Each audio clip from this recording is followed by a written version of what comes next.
Ya, baik teman-teman, kita lanjutkan kembali. Setelah kita mencoba untuk menyiapkan pikiran kita, bagaimana kita akan segera bertindak, akan segera beraksi untuk menyikapi perubahan digital dan pandemik ini.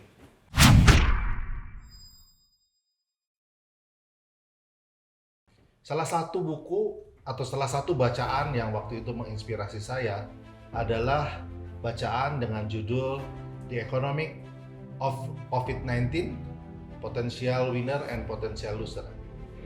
Jadi dalam buku itu dijelaskan beberapa industri yang menjadi potensial loser dan dijelaskan beberapa industri yang menjadi potensial winner. Salah satu misalnya untuk yang potensial loser adalah tentang dunia penerbangan. Kita tahu karena pandemik ini kita dibatasi untuk berinteraksi, kita dibatasi untuk melakukan mobilitas, sehingga salah satu yang terdampak adalah industri penerbangan. Kita tahu bandara-bandara kita menjadi sepi, ya. Penerbangan menjadi sangat sedikit, pesawat menjadi banyak yang terparkir dan memberikan dampak kepada kru yang menjalankan pesawat-pesawat tersebut. Kalau kita datang ke bandara-bandara besar di Indonesia, kita akan melihat bagaimana penurunan yang sangat signifikan dari jumlah penumpang. Bahkan katanya sampai 30%-nya saja dari kondisi normal. Itu salah satu industri loser ketika pandemik. Contoh yang lainnya adalah tourism. Sebagai dampak dari mobilisasi orang dibatasi, sebagai dampak dari kerumunan dibatasi, sebagai dampak kita harus stay at home, pengaruh besar kepada industri tourism. Jadi industri tourism bahkan sempat ditutup beberapa kali untuk destinasi-destinasi wisatanya. Jadi orang sangat terpukul dengan itu dan multiplier efeknya sangat luar biasa kepada pedagang kaki lima dan kepada industri hotel dan makanan sangat terpukul. Itu juga salah satu dari potensial loser. Jadi juga ada lagi yang lain, contohnya adalah di industri keuangan. Industri keuangan begitu menghadapi tekanan yang sangat kuat dengan adanya industri fintech. Kita tahu fintech bisa berakselerasi dengan begitu cepat ketika pandemik. Itu adalah beberapa contoh teman-teman semua dari industri loser. Nah, kita coba buka dari kebalikannya industri loser. Kita akan melihat industri-industri winner ketika terjadinya pandemik dan digital disruption ini. Salah satunya adalah industri untuk IT. Kita tahu ya, sekolah pun mengalami pergeseran yang tadinya offline bertatap muka, bergeser menjadi stay at home, akhirnya sekolah secara online. Akhirnya kebutuhan kuota, ya, kebutuhan akan internet sangat meningkat drastis. Bahkan kita bisa melihat dan membaca bahwa ketika pandemik di akhir tahun kemarin ada salah satu perusahaan telekomunikasi yang justru membagikan bonusnya. Luar biasa kan ya, pada saat yang lain mengalami tekanan bisnis, industri ini justru bisa memberikan bonus yang berlipat-lipat.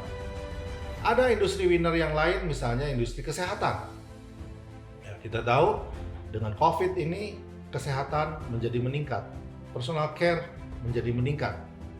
Ya, bahkan beberapa perusahaan besar pun mencoba peruntungannya dengan menggeser produk-produknya dari produk utamanya, dari core produknya dengan beberapa produk yang sedang in di masa pandemi. Misalnya memproduksi hand sanitizer, ya, memproduksi APD, ya, dan yang lainnya. Pun juga ada beberapa yang memang memproduksi makanan-makanan kesehatan. Kita tahu ya, habatus sauda menjadi populer, madu menjadi populer, jahe menjadi populer.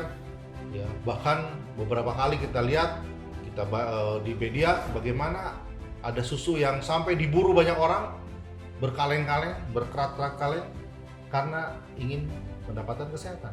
Itulah industri-industri winner. Ya. Jadi teman-teman semua, di balik sebuah ancaman ada peluang.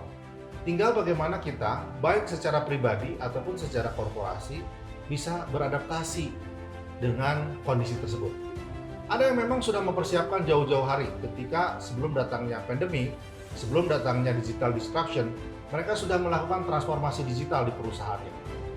Sehingga ketika terjadi perubahan digital, dipacu lagi dengan adanya pandemi, mereka sudah lebih prepare. Sebagai contoh misalnya, ada beberapa perusahaan, ada beberapa institusi, ada beberapa lembaga, ketika terjadi pandemik justru mengalami loncatan omset karena mereka sudah mempersiapkan lebih dulu transformasi digitalnya. Ya, salah satunya adalah Rumah Zakat Indonesia.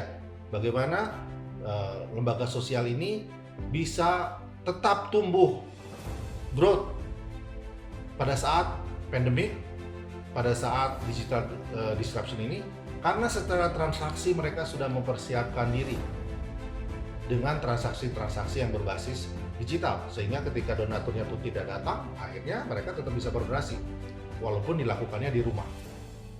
Ya. Jadi teman-teman sekalian,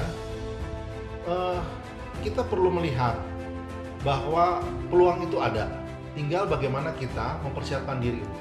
Bisa mempersiapkan dirinya jauh-jauh hari dengan adanya tadi upaya untuk kita menganalisa masa depan, terus kita coba dengan analisa tersebut melakukan roadmap transformasi, atau juga karena terpaksa ketika terjadinya kondisi yang memaksa untuk segera melakukan perubahan. Contohnya adalah Wardah. Wardah ketika terjadi pandemik, yang tadinya toko-tokonya banyak yang offline, segera bertransformasi untuk menciptakan toko-toko online, sehingga perjualan tetap bisa terlaksana. Jadi teman-teman semua, dengan adanya informasi siapa yang akan menjadi potensial winner, mari kita pelajari. Siapa tahu diri kita secara pribadi atau korporasi kita pun bisa secara agile. Kita mungkin pada saat ini sering mendengar istilah agile. Ya, kita bisa secara agile untuk beradaptasi dengan peluang tersebut, dengan menyiapkan diri. Makanya dalam proses perenungan saya pun dalam menyiapkan diri 5 tahun, 10 tahun yang akan datang dengan adanya perubahan digital dan pandemik ini, saya memasukkan unsur itu sebagai unsur yang sangat penting ketika melakukan perencanaan hidup. Baik bagi diri saya tadi, apalagi juga tentu bagi perusahaan. Nah, teman-teman semua, mindset kita adalah di balik sebuah ancaman adanya peluang. Sehingga kita perlu mengoptimalkan diri kita untuk beradaptasi dengan peluang itu, tidak hanya tadi menjadi penonton, tetapi menjadi pemenangnya, tidak hanya menjadi pemenangnya, juga bisa berkelimpahan dengan peluang tersebut.